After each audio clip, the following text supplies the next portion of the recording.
Six, 5 pages be marked as exhibit.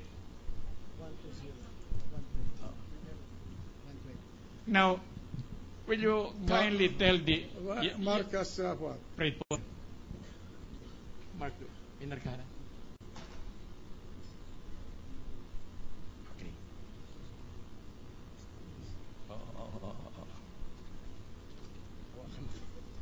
What exhibit is that? These are from exhibits 118 up to 120, Your Honor.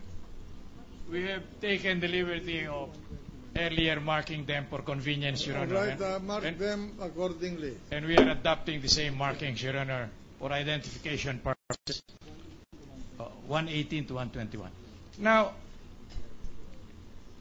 kindly go over this stamp mark appearing at the right-hand margin of this exhibit, page 2 of exhibit 118.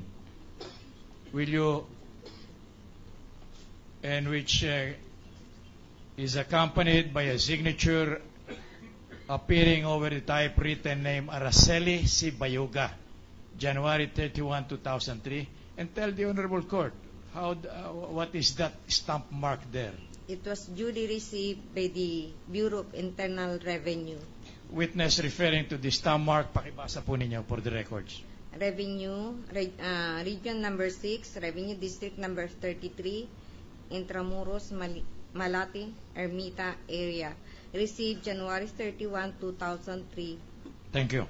Now, likewise, may I be allowed to direct your attention to a rubber stamp impression appearing on the second page of this exhibit 119, Your Honor. How that happened to be there, if you know. For 2003, our ALPA list was received by the Bureau of Internal Revenue, Region Number 6, Revenue District Number 33, Intramuros, Manila, received on January 30, 2004. Thank you.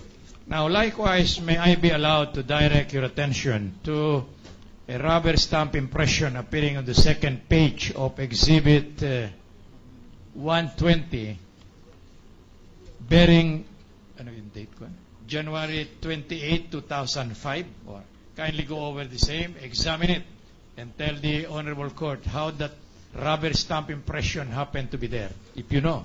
For 2004, our ALPA list was received by the Bureau of Internal Revenue, Region Number 6, Revenue District Number 33, Intramuros, Malate, Ermita Port area, dated January 28, 2005.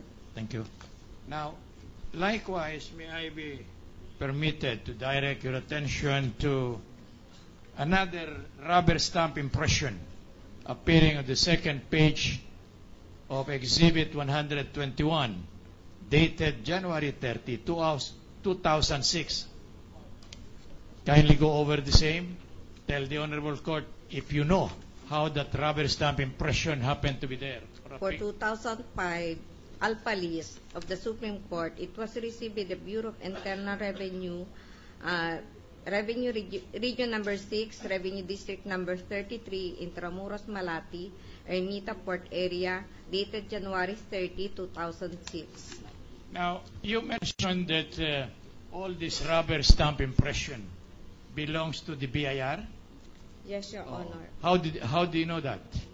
I was the one who... sabihin po ninyo malakas. I was the one who brought the ALPA list to the Bureau of Internal Revenue. Now, why is it necessary that they be brought to the BIR? Bakit po kinailangan dalhin niya sa BIR? Under revenue regulations, we have to submit the annual ALPA list where stated.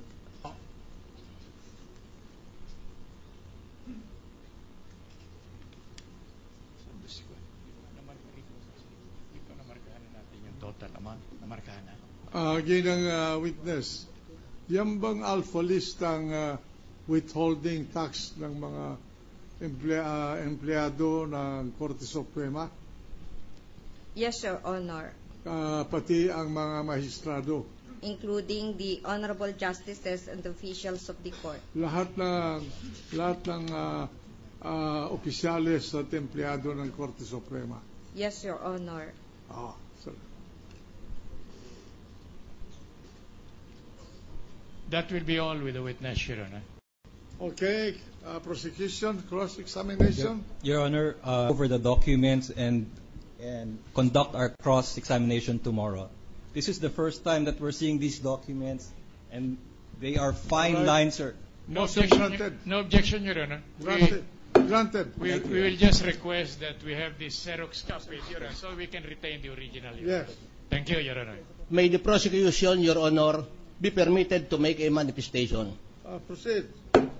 Actually, Your Honor, this is already day 28 of the trial.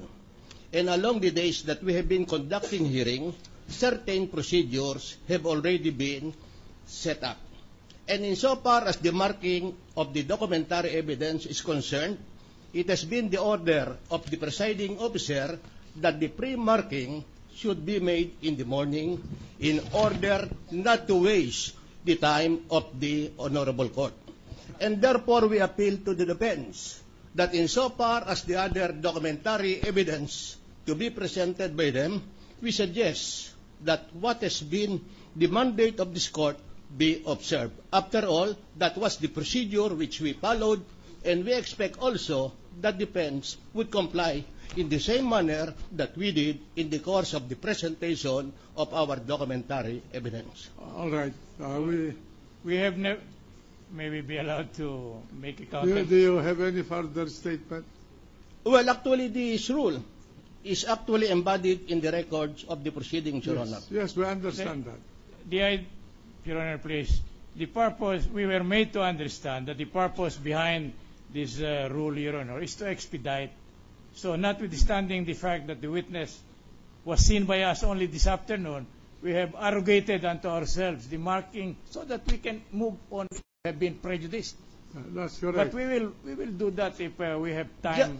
Just a brief rejoinder, Your Honor. Yes, please. Well, aside from the employee of the Supreme Court, the defense also requests for the issuance of subpoena insofar as the city assessor of Taguig is concerned.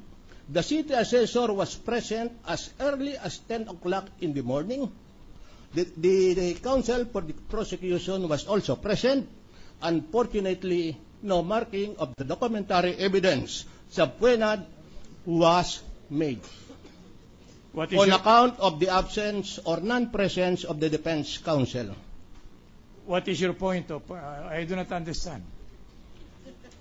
Well, my manifestation is very simple. A request for... Wait a minute. The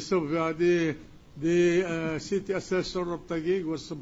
Well, we do not know whether they want to present him, this city assessor or not. So let's wait until they present the city assessor. The presumption of the prosecution, Your Honor, is that as long as a request for subpoena was made by the defense, our presumption is that the person subpoenaed, together with the documents, will be presented. That's correct, but we cannot control their presentation of their evidence. They may change their mind not to present him. We submit, Your Honor. Okay.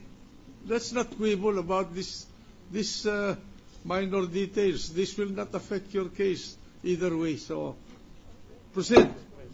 Your Honor, please, they are requesting for a deferment of the cross-examination, Your Honor, allegedly to be able to examine the documents identified. We have no objection, Your Honor. Yeah, we already ruled.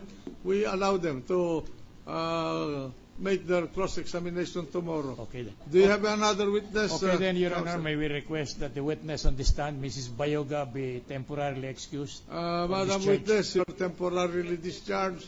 Please Babalik po kayo bukas. come back to this court tomorrow at Bukas 2 po. o'clock in the afternoon. Thank you, Your Honor. Thank you, Your Honor. Ano? Sino?